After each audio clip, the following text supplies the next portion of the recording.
en inglés science y artist se une como scientist. Y eso es muy bonito porque es una alegoría a que los científicos seguimos siendo artistas en cierto sentido y filósofos de la naturaleza.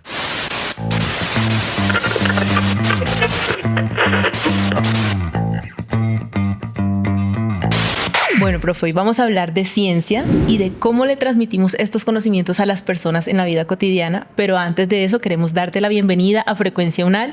Muchas gracias por estar aquí con nosotros. Bienvenido. Muchísimas gracias a ti y a todo el equipo humano detrás de este programa. Encantadísimo de estar acá y de hablar de lo que me apasiona y me gusta, que es la ciencia.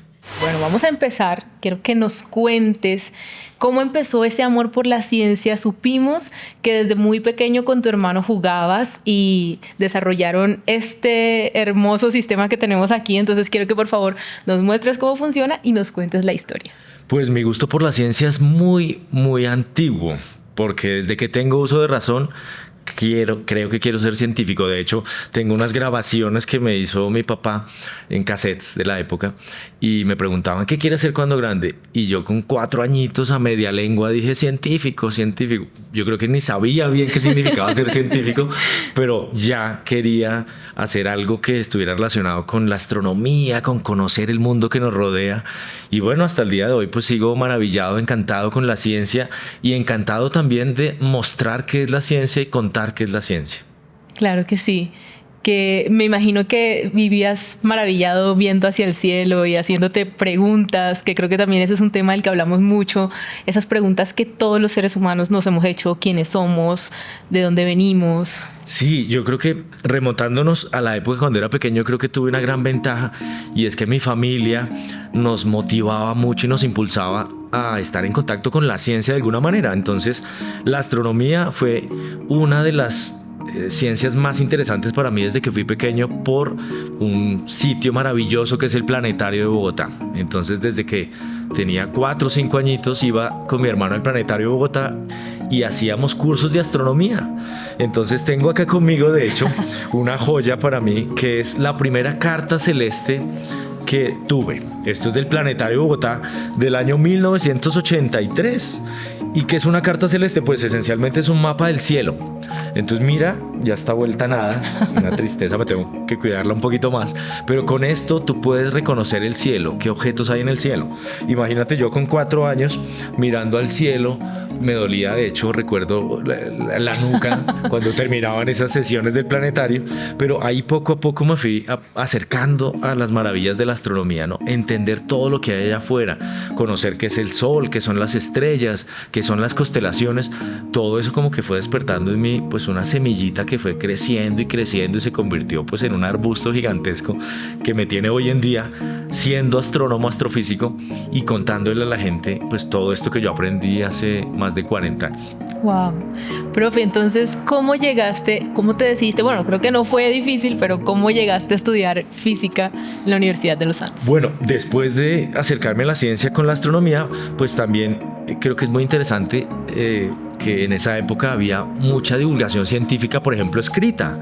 Entonces uno podía acceder a libros, estos de hecho también los adquirimos en la familia y se llaman Juega con. Entonces aquí tenemos Juega con el calor, la luz, la electricidad, el magnetismo. Yo creo que el título de estos libros es muy llamativo por lo siguiente: jugar con algo es entretenerse y la ciencia es muy entretenida. Y cuando tú le llevas a un niño o a una niña la idea de que la ciencia es como un juego y que puede ser divertida, entretenida, pues lo que estás haciendo es abriéndole un panorama maravilloso de cosas que puede hacer con la ciencia y que no se quede con la idea de que la ciencia es algo ladrilludo, tedioso, aburrido. Entonces desde que era muy pequeño pues me divertía haciendo ciencia, haciendo experimentos con la luz, con el magnetismo, con la física en general, y eso pues llamó mucho la atención. Pero cuando uno ya decide estudiar una carrera, pues ya tiene que saber que eso pues tiene que darle de comer, que tiene que asumir un montón de responsabilidades y que todo no va a ser maravilloso.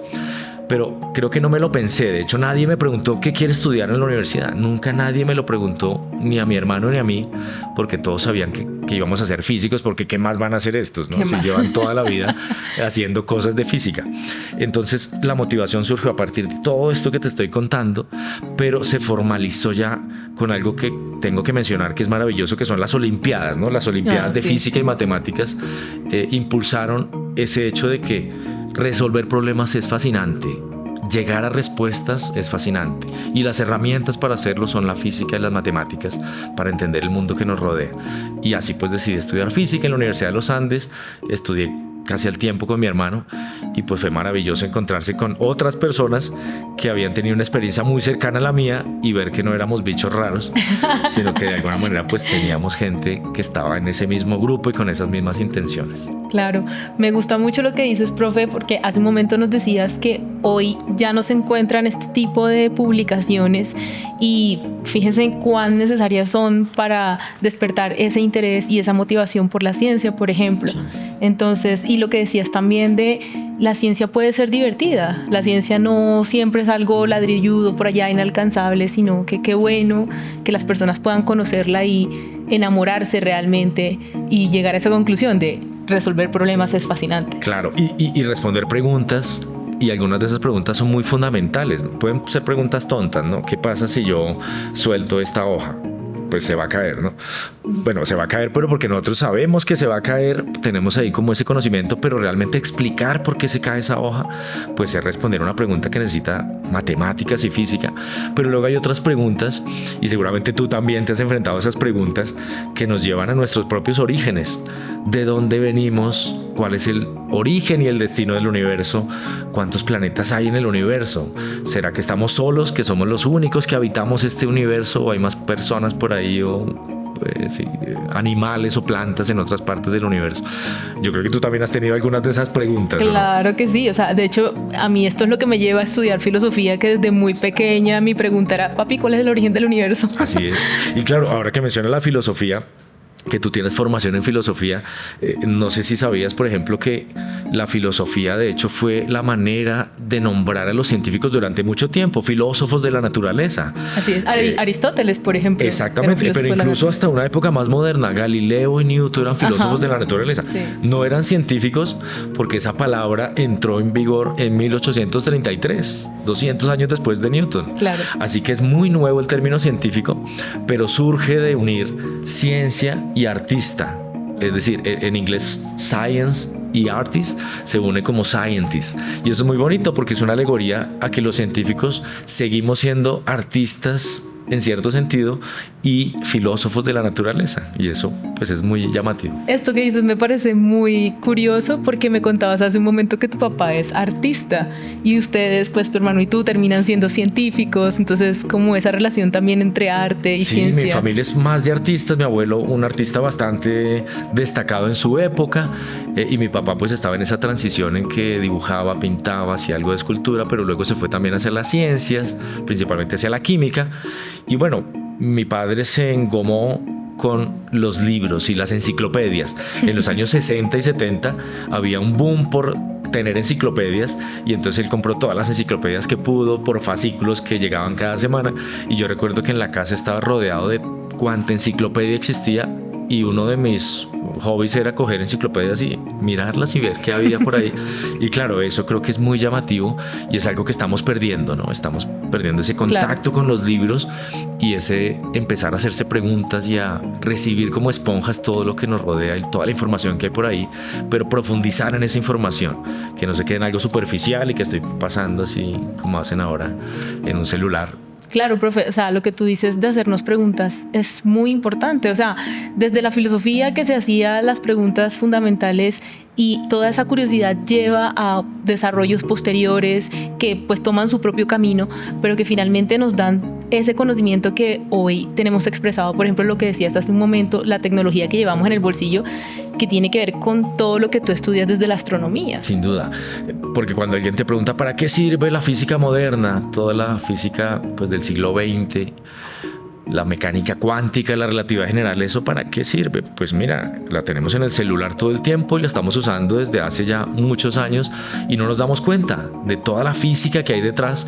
Física que ha tomado algunas veces 400 años en ver una aplicación, pero esa aplicación llega tarde o temprano, impacta en nuestra vida y cambia nuestra sociedad. O sea, la ciencia transforma sociedades como pocas cosas lo hacen. Cuéntanos sobre aplicaciones, algunas brevemente, aplicaciones prácticas de la astronomía o de la física en nuestro cotidiano. Bueno, hay aplicaciones muy antiguas, ¿no? Porque la astronomía no es simplemente mirar desde el patio de la casa con un tubo por ahí en la luna y las estrellas, sino que a lo largo de la historia la astronomía nos ha permitido, por ejemplo, establecer ciclos de la naturaleza que nos afectan como humanos. Esos ciclos implican el tiempo, ¿no?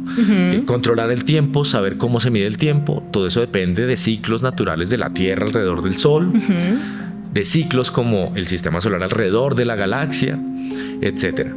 Pero cosas como el calendario en general están basadas en la astronomía y nuestro contacto milenario con el cosmos. Las épocas en donde nosotros sembrábamos o cosechábamos o recogíamos, es decir, toda la agricultura está basada también en ciclos, y esos ciclos están conectados con las estaciones, y culturas ancestrales como los egipcios tenían esto muy claro, y gracias a que conocían, por ejemplo, cómo subía y bajaba el Nilo dependiendo de las mareas, que tienen relación con la luna, pues sabían controlar sus sistemas agrícolas de una manera fascinante. De hecho, utilizaban mucha geometría para poder parcelar ciertas regiones donde sabían que iba a haber mejor cosecha. Y todo eso está conectado, ¿no? Entonces, matemáticas, física, astronomía, estaba conectado directamente con la sociedad. Y por eso, pues, no tenemos que olvidarnos de ese contacto con el universo que nos pone en la situación actual en la que estamos, y que gracias a todo ese desarrollo milenario, pues hoy tenemos la facilidad de tener un celular, llamar por teléfono, hacer una videollamada, pero detrás de eso hay mucha astronomía. Claro. Antigua, como te mencioné ya, y moderna, ¿no? Lo que me decías del Wi-Fi, por ejemplo. Sí, el Wi-Fi, por ejemplo, es herencia de la radioastronomía. La radioastronomía surge hacia 1930, ya va a cumplir 100 años, y gracias a cómo empezamos a comunicarnos con antenas y a estudiar los procesos de comunicación con ondas electromagnéticas, pues empezamos a desarrollar tecnología que hoy la vemos materializada en el Wi-Fi y en la tecnología satelital y en muchos otros desarrollos. Pero otra cosa interesante, tener un satélite orbitando la Tierra necesita entender la física del siglo XVI. La física de Kepler, Newton, es la que hace que podamos lanzar un satélite y que ese satélite orbite la Tierra y podamos transmitir señales y tener televisión satelital, internet, sacar plata de un cajero automático, etc. Imagínate. Todo eso tiene mucha astronomía detrás. Wow, genial, profe. Bueno, ya que tú mencionas todas estas aplicaciones prácticas, me haces pensar mucho en ese papel que tú tienes de divulgador, ese trabajo que tú haces de explicarnos la física en estos términos tan cotidianos, digamos que no tengo que ser física para más o menos ubicarme y que me pueden generar interés. Quiero que nos cuentes un poco sobre ese trabajo que tú desempeñas como divulgador de la ciencia. Sé que lo haces a través de varios medios, entonces por favor compártenos un poco. Pues primero, muchas gracias por preguntármelo, porque muchas veces pues se piensa que el científico solamente puede hablar en términos muy cerrados, muy encriptados, que solamente puede entender una parte muy pequeña de la sociedad, y durante muchos años fue así, de hecho. Pero la importancia de la divulgación científica es tanta que si no es por la divulgación científica, la ciencia se quedaría coja. Una ciencia en donde tú te encierras en un sótano, en un laboratorio, a hacer cosas fascinantes, pero no sale de ese laboratorio, no tiene sentido. Es como si no existiera. Es como si un árbol se cayera y emitiera un sonido, pero nadie estuviera allí para escuchar ese sonido de ese árbol. Entonces, ¿existió o no existió Berkeley? Exactamente. Entonces nosotros somos actores importantísimos en la comunicación de la ciencia, para que la ciencia llegue a todo el mundo y para que haya una democratización de la ciencia.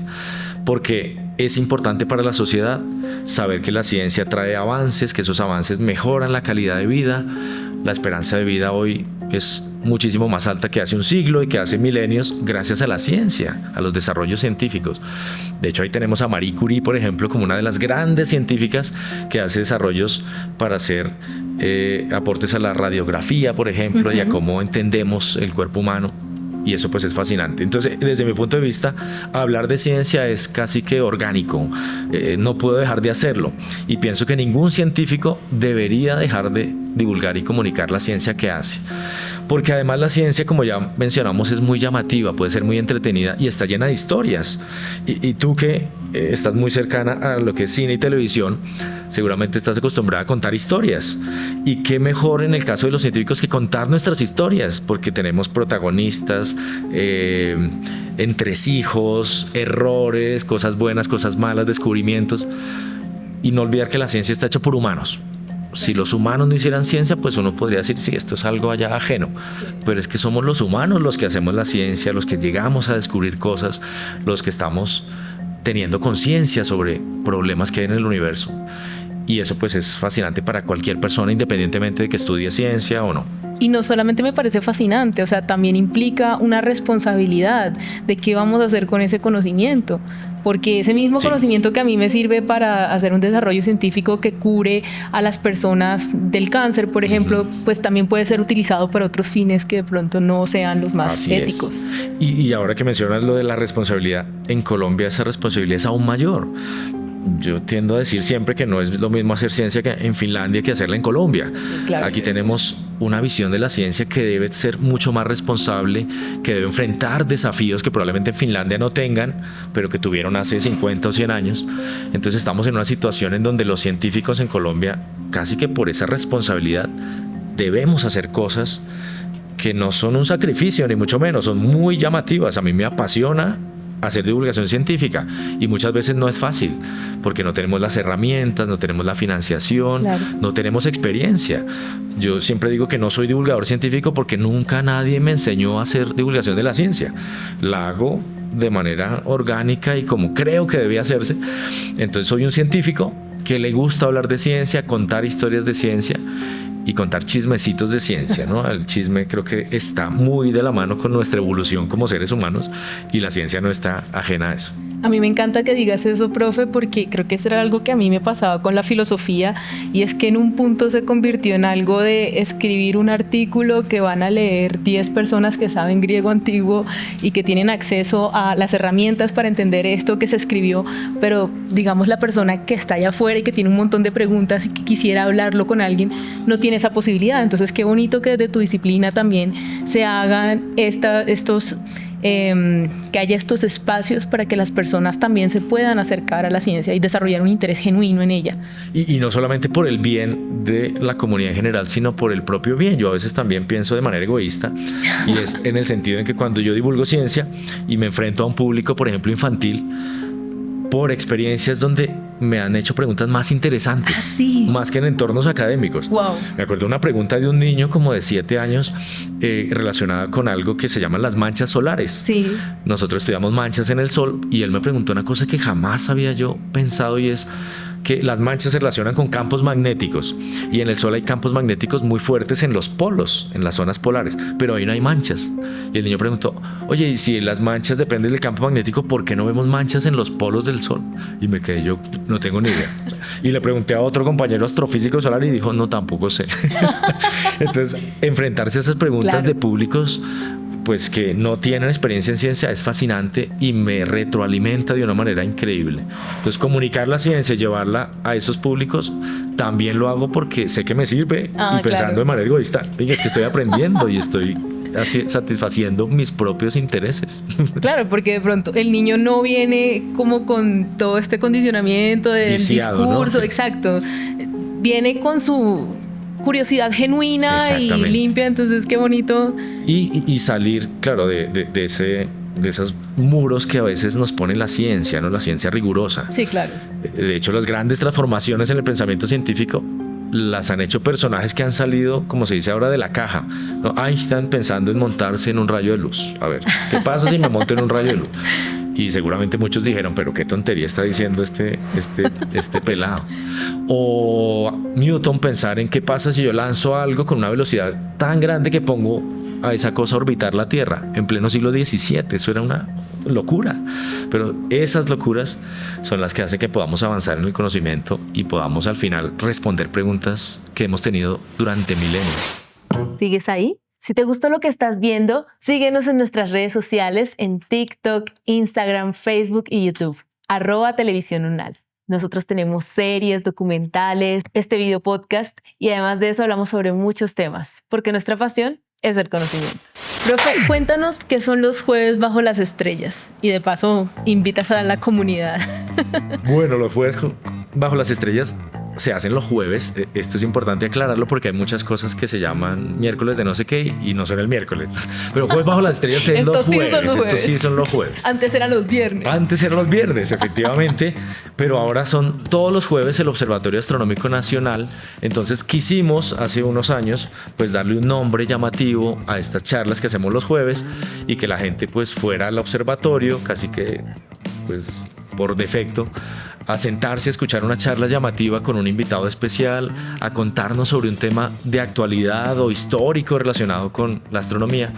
Entonces, desde hace ya 10 años tenemos el Jueves Bajo las Estrellas. Hemos realizado casi 200 Jueves Bajo las Estrellas. Hemos tenido alrededor de 50.000 personas ya que han estado ahí en nuestros salones en el Observatorio Astronómico aquí en el campus de la Universidad Nacional. Y bueno, es fascinante ver cómo niños, mamás, abuelitos, estudiantes de la Universidad Nacional, es decir, toda la comunidad dentro y fuera de la universidad asiste casi que sin que hagamos mucha publicidad, porque pues la gente de hecho hay jueves que no tenemos yo ya jueves. Quiero ir. Claro, hay gente que llega ya el jueves y dice, ¿y dónde está el Jueves Bajo las Estrellas? No, es que acabamos la temporada, comenzamos dentro de un mes.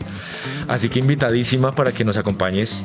Empezamos de hecho ya en septiembre y vamos a tener invitados especiales, temas fascinantes de astronomía, inteligencia artificial, cohetería, ciencias del espacio. ¿Y a qué hora, profe? Pues a las 6:30 comenzamos con la conferencia, más o menos 40 minutos, una hora. Después tenemos café con galletitas, pero también si hay buen cielo, si no hay nubes, si no está lloviendo, sacamos nuestros telescopios y podemos observar pues lo que haya esa noche, ¿no? La luna, estrellas, planetas. A la gente le llama mucho la atención Júpiter y Saturno, ¿no? Por los anillos. Claro. Entonces, cada vez que podemos, pues hacemos esa observación y a veces hemos tenido ahí 500 personas haciendo la observación a través de nuestros telescopios, así que es una noche bien larga, pero bien emocionante. Profe, hace un momento tú nos hablabas de algo que me pareció muy interesante y que quisiera que compartieras con esta comunidad. Nos hablabas de la astrobiología, de la astroquímica, de la astrobotánica. Y yo te preguntaba cómo esto tiene que ver con vida fuera de los planetas y demás. Entonces, cuéntanos, por favor. Perfecto, pues lo interesante, como ya mencionamos, de la astronomía es que extiende puentes con muchas otras ramas de la ciencia. Obviamente se alimenta de la matemática, de la física, pero si la conectas con la biología, entonces hablamos de astrobiología. ¿Qué significa eso? Estudiar los procesos que dan origen a la vida y tratar de pensar en las posibilidades de vida en otros mundos. Esos mundos pueden estar muy cerca, como Marte, Júpiter, o pueden estar lejísimos en exoplanetas por allá en el otro rincón de la galaxia. Pero si hablamos de la vida de las plantas y cómo, por ejemplo, hacer crecer plantas en el espacio, hablamos de la astrobotánica. Ya se hacen experimentos de astrobotánica en la Estación Espacial Internacional. Ya han crecido semillas, hay plantas allá creciendo. Pero ¿qué pasa si, por ejemplo, vamos a Marte y queremos sembrar ya una planta y queremos hacer un cultivo de papas en Marte para poder luego alimentarnos de esas papas cuando tengamos una base de seres humanos en Marte? Pues eso ya se está planeando. De hecho, tuve un estudiante que estudió cómo crece la quinoa en entornos marcianos con una radiación extrema como la que hay en Marte. Entonces todo eso es parte de la astrobotánica. Ajá. Fascinante también. Pero si lo unimos con la parte arqueológica de, por ejemplo, los vestigios de cómo nuestros ancestros tenían un contacto con el cielo, pues hablamos de la arqueoastronomía. Y si hablamos de cuál es la cosmovisión de culturas ancestrales y de culturas pues aborígenes con el universo, entonces la etnoastronomía.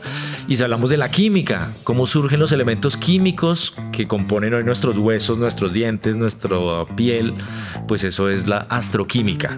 De dónde nacen los elementos químicos como el hidrógeno, el helio, el oro, todo eso es parte del interés de la astroquímica, y para eso pues tenemos que entender cómo se forman las estrellas y los procesos que ocurren en el interior de una estrella y cuando explota una estrella. O sea, que si te das cuenta, la astronomía pues tiene esas conexiones fascinantes con muchas áreas del conocimiento, y por eso me gusta hablar de astronomía, porque es una manera de acercarnos a la química, a la matemática, claro, a la física, a la biología, de una manera muy sencilla, ¿no? Como casi que con anestesia. Claro que sí. No, tú me cuentas esto, profe, y yo digo, quiero ponerme a estudiar ya. Muy bien, muy bien. Tú estudias el sol, es como tu área de experticia. Hace un momento nos hablabas de los secretos y misterios del sol. Cuéntanos algunos brevemente, por favor, que nos morimos de curiosidad. Bueno, chévere la pregunta también, porque cuando yo le digo a la gente que estudio el sol, la gente dice, pero pues si ya el sol, pues sabemos todo del sol, hemos compartido con el sol durante decenas de miles de años, lo tenemos ahí cerquita, pero claro, está muy cerca, no tanto, 150 millones de kilómetros, pero está 280.000 veces más cerca que la siguiente estrella. Entonces el sol nos permite estudiar las cosas casi que en primera mano. Es un laboratorio de física, de astronomía, pero todavía no entendemos muchas cosas del sol. Por ejemplo, el interior solar sigue siendo en cierto sentido un misterio. No podemos verlo. Podemos inferir qué es lo que está pasando allá adentro, pero solamente podemos ver lo que hay en la superficie y de ahí hacia afuera. Entonces, un misterio del sol es cómo se genera, por ejemplo, el campo magnético del sol. Y ese campo magnético es importante porque hay una burbuja que nos protege, que se llama la heliosfera, y ahí estamos nosotros encerrados, todo el sistema solar protegido por la heliosfera.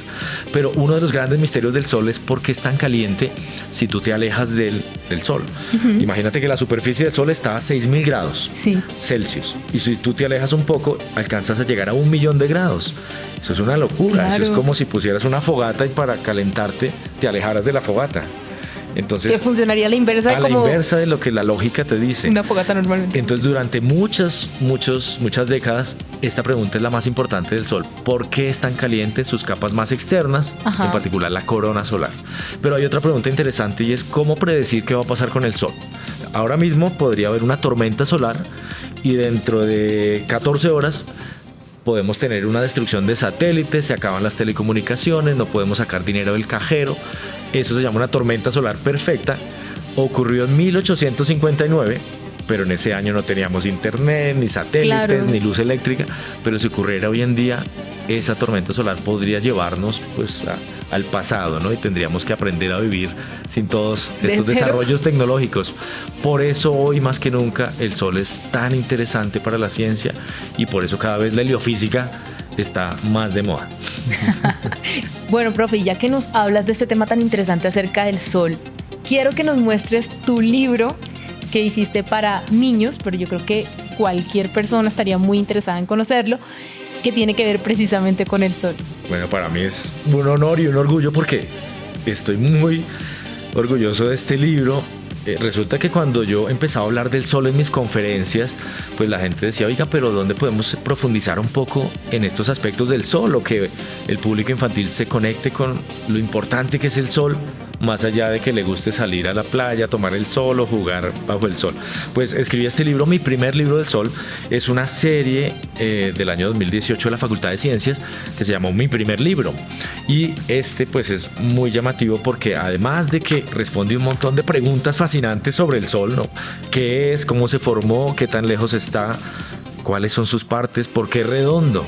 ¿Por qué es tan caliente? ¿Por qué brilla? Etcétera. Pues tiene también algo que es, o en su momento fue muy novedoso, que es realidad aumentada. Entonces, si quieres te muestro cómo se utiliza, porque en las páginas internas tú tienes la posibilidad de, con un celular, hacer que el libro cobre vida. Entonces acá tengo el celular y el libro empieza a cobrar vida, sale la realidad aumentada y vemos entonces al Sol girando, te da información sobre el Sol y puedes empezar a interactuar con esto para conocer más en detalle aspectos como cómo gira el Sol, cómo es su campo magnético. Entonces ahí te va diciendo todo lo que tienes que aprender del Sol y pasas a otra parte en donde te muestra las partes del Sol. Vamos aquí a ver las capas internas del Sol, externas.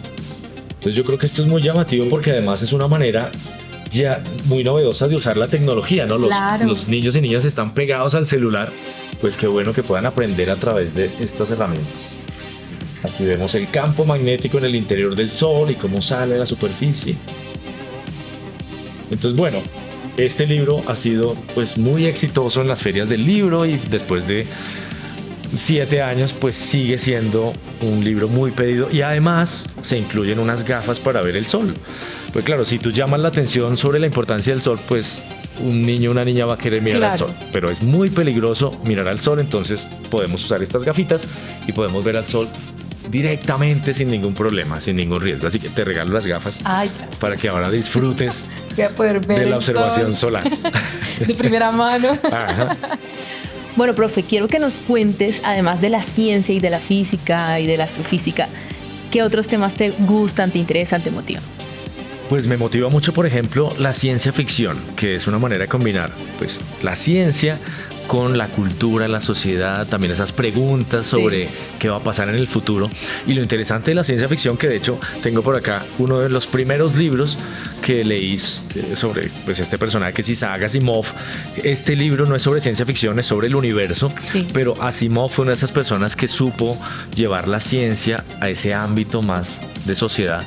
Y lo interesante de la ciencia ficción es que se convierte en ciencia más tarde o más temprano, pero la ciencia que tenemos hoy en día era ciencia ficción hace 100 años. Claro. Y probablemente la ciencia ficción de hoy sea la ciencia de 100 años más adelante o 200 años. Y eso pues me parece fascinante, cómo vamos avanzando en el conocimiento y la ciencia ficción se vuelve ciencia. Como nos comentabas hace un momento que antiguamente el electromagnetismo era visto como algo mágico y se interpretaba como magia o llegó a ser como una atracción de feria, pero hoy en día ya conocemos su funcionamiento y lo vemos dentro del marco de la ciencia. Así es, en el siglo XIX conocimos el electromagnetismo, pero muy poca gente sabía pues qué significaba eso, pero los magos eran personajes que sí estaban muy cercanos a la física de la electricidad del magnetismo y hacían cosas como poner a levitar objetos con electromagnetismo y la gente pues lo veía como magia, ¿no?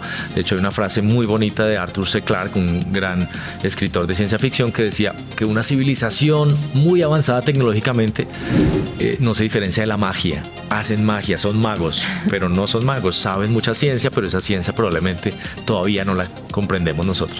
Qué hermoso, profe. Gracias por compartir todo esto con nosotros. No quiero que se acabe, pero ya se nos está acabando el tiempo. Entonces, quiero que nos des algo, que le des un mensaje a las personas que te están viendo, que te están escuchando en este momento y que por favor no nos vayamos sin que nos muestres. Bueno, el mensaje general en torno a la ciencia es que escuchen de ciencia, interésense por la ciencia porque van a pasarlo muy bien, van a entretenerse y van a aprender muchísimo y van a saber que la ciencia es mucho más que ecuaciones, fórmulas y algo ladrilludo, sino que de verdad la ciencia cambia y transforma la sociedad. Y a manera ya más específica la astrofísica, ¿no? La astrofísica es un intento del ser humano por entender cosas en el universo, desde la chispa del Sol hasta las galaxias más lejanas. Pero en ese camino, en ese intento, es tratar también de entendernos a nosotros mismos, es vernos reflejados en todo lo que hay afuera y entendernos como humanos. Y pues finalmente, claro, no me puedo ir sin mostrar aquí pues el planetario, por favor, construido hace ya muchas décadas. Con este planetario yo cuando niño pues enseñaba de astronomía a mis vecinos, con mi hermano hacíamos sesiones de planetario y básicamente pues es un tarro de leche con un bombillo adentro y aquí tenemos pues un proyector. Eso es de cartulina. De cartulina, efectivamente, y aquí tenemos estas paleticas que tienen constelaciones, cúmulos de estrellas. Entonces cuando yo coloco esto acá, pues lo que hacía en la habitación de mi casa era tenerlo en el centro. Sí. Los niños rodeando el objeto y esta era la manera de proyectar en el techo pues todo lo que hay acá en estas paletas. Y mientras ellos iban viendo ya las constelaciones, pues íbamos narrando una historia en torno a las constelaciones, toda la mitología detrás de la constelación de Orión, del Escorpión, etcétera, enseñando astronomía. Y recuerdo mucho que poníamos música de fondo, música clásica, música como la de Vangelis, que es la que usó la serie Cosmos en los años 80, así que pues me trae muy buenos recuerdos este planetario. Hoy en día se consiguen planetarios mucho más sofisticados, pero mi consejo es que no abandonemos esa idea de utilizar nuestras manos, de construir, que salgamos un poco pues del celular, de todos los dispositivos electrónicos y empecemos a usar nuestras manos, nuestra creatividad, nuestra imaginación y promovamos en los niños este tipo de objetos y que construyan, ¿no? Que inventen. Claro que sí, aparte que de esa manera uno entiende mucho mejor el mecanismo que hay detrás del objeto en cuestión. Por supuesto, porque además tú quieres mejorarlo. Claro. Entonces al principio no te sale bien, entonces ¿qué tengo que hacer para que ahora se vea nítido? ¿Qué arreglos le hago? Todo eso está despertando en nuestro cerebro un montón de cosas, de procesos que pues nos llevan a crear e imaginar mucho más. Despiertan nuestra curiosidad. Y las preguntas. Así es. Profe, muchas gracias de verdad por habernos acompañado. Creo que fue una sesión fructífera. Para mí lo fue. Espero que también para las personas que nos ven y nos escuchan en este momento. Muchas gracias. Pues y esperamos tenerte pronto por acá otra vez. Muchas gracias a ti. Queda pendiente entonces la ida a Jueves Bajo las Estrellas con todo el equipo. Claro que sí. Y que sigas pues con esta serie fascinante. He escuchado varios de los capítulos y es una serie que no está solamente pensada para la gente que no sabe de ciencia, sino como científico me encanta escuchar a otros colegas en otras áreas de la ciencia y establecer puentes, sinergias entre todos nosotros. Así que gracias por hacerlo posible. Claro que sí, profe. Gracias a ti también. Hasta pronto.